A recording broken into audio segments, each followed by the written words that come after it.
So you're actually filming? Yes. Yeah. Have any of you seen a film called Man Bites Dog?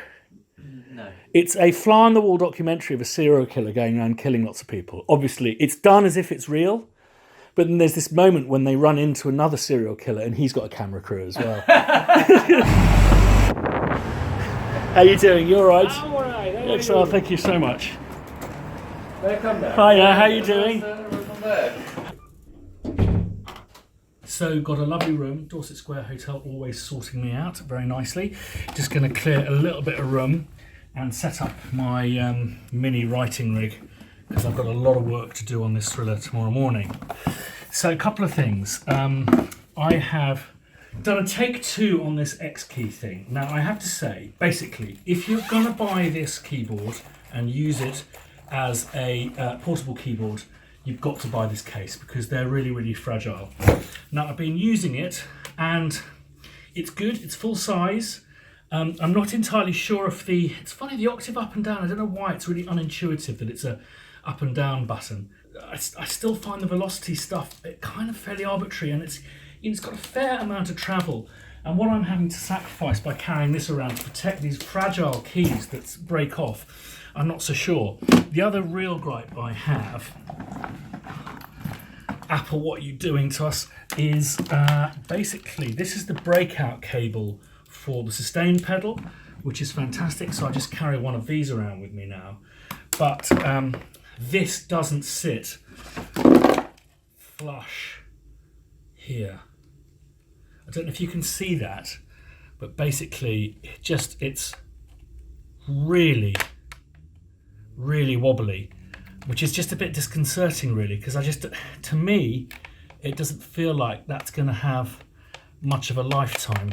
So I've had a really good session this morning on my little mobile rig, which I'm going to show you around. Actually, it is so simple. It's just my MacBook Pro running Logic, and I have very few plugins in there. I just have use the internal Logic plugins, and I'm now a huge fan of these FabFilter things, basically because they don't need an iLock. And whilst it's perfectly simple to carry an iLock around with you, if you lose it, it's an absolute nightmare. So using the FabFilter reverbs and all of their lovely visual toys, which are great. Then I'm using this CME keyboard that I was talking about yesterday. Actually, a quirk that I've found of this keyboard is when you're operating your trackpad here, you play notes with the back of your thumb here because of the weird nature of the design. I mean, I'm not going to complain about the design, but it is just like if you're laying stuff out, you're constantly hitting keys and going, oh, where's that sound coming from? So that's another little weird thing. This is definitely very, very wiggly wobbly woo-wah though. I'm very concerned about that. And then just my one T3. And basically what I've done is I've reduced the number of T3s I carry around with me now. So I have a backup drive and then the vlog drive, which I'm actually also running all of my music and samples on. Yes, so I've got my drive, got my headphones, just bog standard Sony's. In fact, the Fuckbox has blown one of these, so that one of these rattles. So when I'm in Terminal 5 today, guilty pleasure, I will get a new pair. And then, brilliantly, a sustain pedal. The only thing that's really missing from this, and it's not a massively orchestral score, so it doesn't really matter, but I really, really want to have a portable fader port of some description. I basically have to have 2 faders, expression and modulation. If any of you out there know of something I could lay my hands on, because it was one of you, thank you, who put me onto this, that'd be great, and I'll naturally report back to the channel. Now, one of you was asking at what point do you get the film? Is it kind of fine cut, a lock, this, that and the other? And the answer to that is it's not defined. It depends on the production. It depends when you've been brought on board.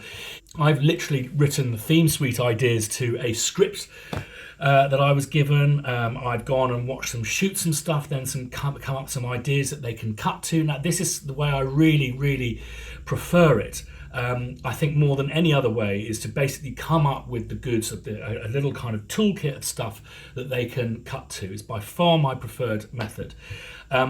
My second favourite is if they cut it without any temp, and that's only happened once in my career, and it was brilliant, but it'll never happen again, I know that.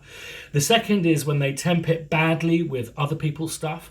And what's great about bad temp is, what's good about this cue, what's bad about this cue. I hate it when they temp it really well, because you get temp love, and if they use the thin red line or Solaris, you as Daniel Pemberton once told me, you've got to see those things coming way off and go to the editor, please do not put that piece there because we'll never be able to get rid of it. But I guess my least favourite form of temp is when they temp it with my stuff, because basically I think it's really distracting when they've, say, taken a paedophile scene from The Devil's Double and they put that on a kind of romantic scene in this film. I find it incredibly it jars with me. But the worst thing is when they actually often they'll temp it with the theme tune to Triangle, or fall in love with that, and then I have to do another version of that, at which point you're kind of lessening your own gene pool. The various different stages in editing starts with the script stage, and then there may be some previs stuff that they might put together, some storyboards.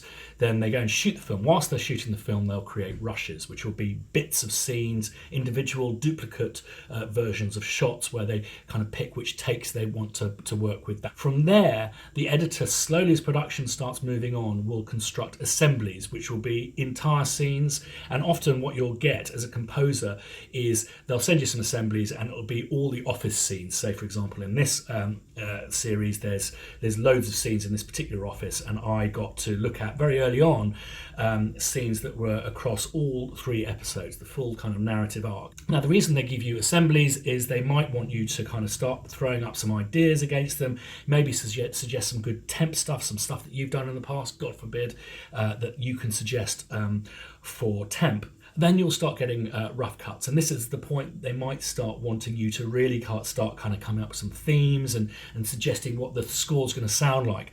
Often with rough cuts, there'll be temp music, and they won't do something called split tracks, which basically, in order for us to work, we need split tracks. We need all of the temp music on one channel, say the left channel, and all of the dialogue and effects on another channel.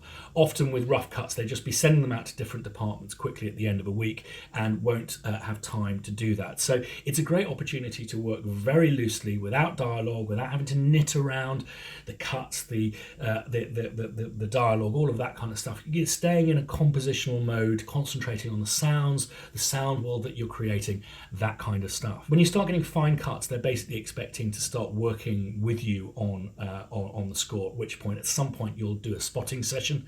And usually the spotting session will be, we've still got a round of notes to come in, but it's basically the scene structures there. We might change some shots around, might shave some frames off here and there.